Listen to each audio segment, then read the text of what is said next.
Bonjour à tous. Alors chaque jour, j'essaie de lire un petit texte ou un poème pendant cette période du confinement. Et puis on pourrait penser que j'essaie de planifier un petit peu, qu'est-ce que je vais lire demain, qu'est-ce que je vais lire la semaine prochaine, etc. Et en fait, c'est comme ça que je pensais procéder, et puis ça s'est pas du tout passé comme ça. En vrai, ce qui se passe, c'est que le matin, je me lève, et puis je viens vers ma bibliothèque. Et puis je regarde un petit peu ce que j'ai, je feuillette un peu des recueils. Des fois, il y en a un qui capte mon attention et puis je passe une heure ou deux à le lire et à me reconnecter avec. Et souvent, ce que je trouve extraordinaire, c'est que j'ai une idée préconçue de, voilà, il y a peut-être tel auteur que je devrais lire, c'est quand même un grand classique, je l'ai toujours pas lu, etc. On pourrait penser à Baudelaire ou à Flaubert ou je sais pas. Et puis en fait, ce qui se passe, c'est que ma main, à un moment donné, va se diriger vers un livre et je vais le prendre et sans trop savoir pourquoi je le prends, je vais commencer à le feuilleter. Et là, comme par magie, c'est toujours le livre ou l'extrait où je me dis ah mais c'est exactement ça qui résonne avec la situation, c'est exactement ça qui me préoccupe en ce moment, c'est de ça dont je dois parler, etc. Et on pourrait dire que finalement, je réfléchissais à ça ce matin, l'état d'hypnose, c'est juste l'état dans lequel je suis quand ma main attrape un livre et que je ne sais pas très bien pourquoi celui-là. Voilà, petite, petite réflexion hypnotique du jour. Aujourd'hui, ma main, elle s'est posée sur un recueil que j'ai lu il y a déjà une année de ça. C'est un recueil de textes et d'entretiens avec Sergiu Celibidache, qui est un chef d'orchestre, qui avait une sacrée tronche.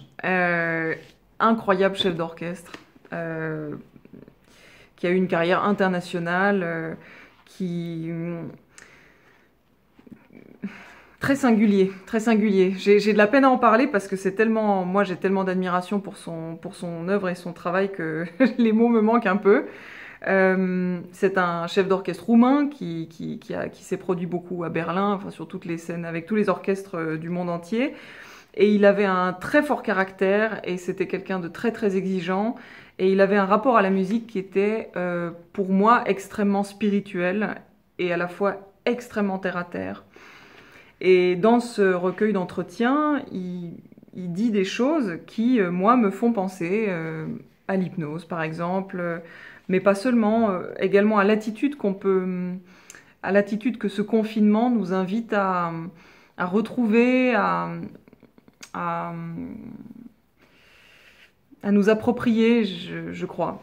Et donc j'avais envie de vous lire deux courts passages.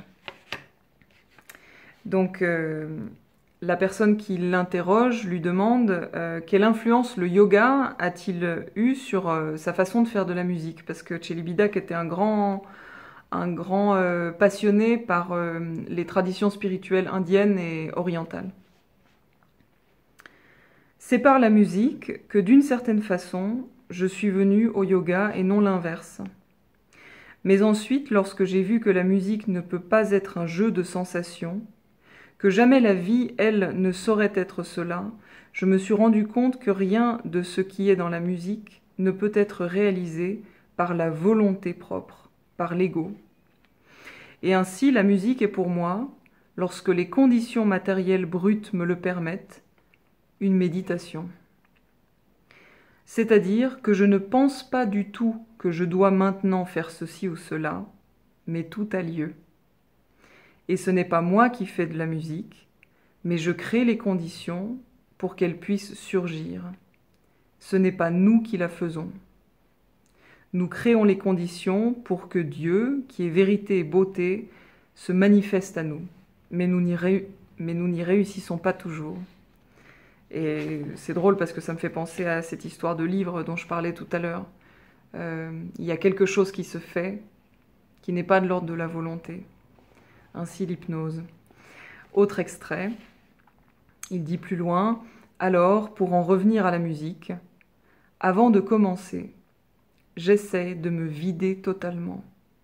Et si cela réussit, je redeviens un enfant innocent.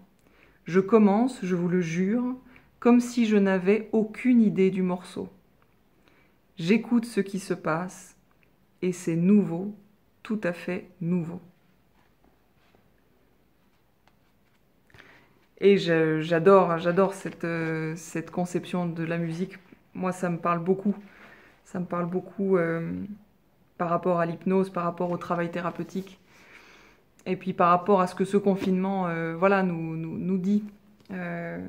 Comment dans l'incertitude, on parlait hier de l'incertitude avec Edgar Morin et Rilke, comment cette incertitude nous invite à trouver un autre rapport à l'action, qui n'est pas un rapport mené entièrement par la volonté rationnelle, mais plutôt par l'écoute de la situation et le fait de redevenir un enfant innocent qui se laisse agir.